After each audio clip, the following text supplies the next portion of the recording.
ननद हो ननद हो चलो ना माई के दरबार जिया ननद हो बोला ना माई के जय जयकार।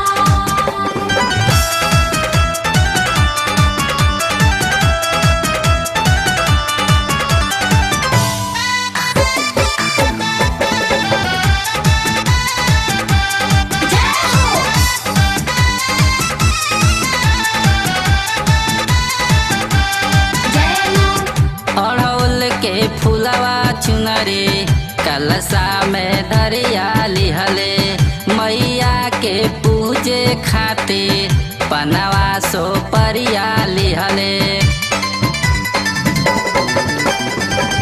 अड़हुल के फूलवा चुनरी कलशा में धरिया लिहले मैया के पूजे खातिर पनवा सो परिया लिहले।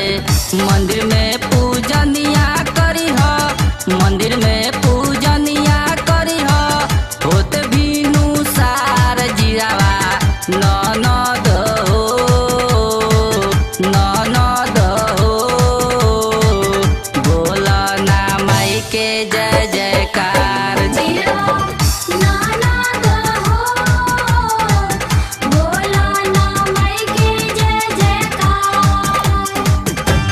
जय मां जय मां जय मां जय मां जय मां जय मां जय मां जय मां।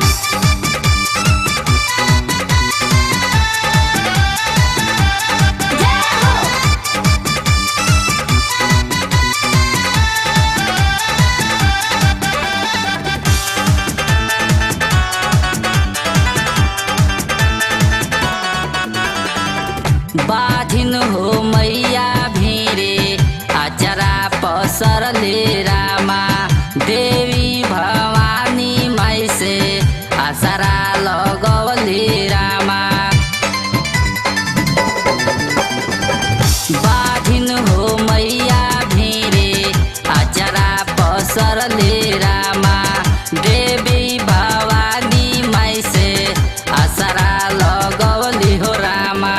गोदिया में खिले फुलवा गोदिया में खिले फुलवा खुशियाया पार गिरावा ननद हो ननद हो बोला ना माई के जय जयकार जिया ननद हो बोला ना माई के जय जयकार।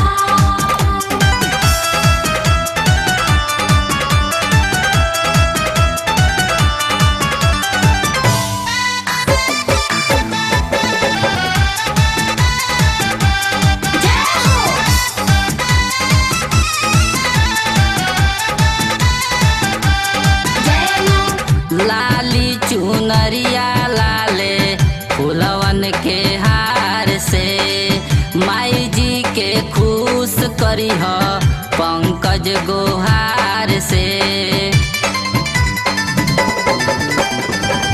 लाली चुनरिया लाले फुलवन के हार से माई जी के खुश करी हो विपिन गोहार से। कौशिक माई के शरण में कौशिक माई के शरण में होला ना पीरावा जिरावा ननद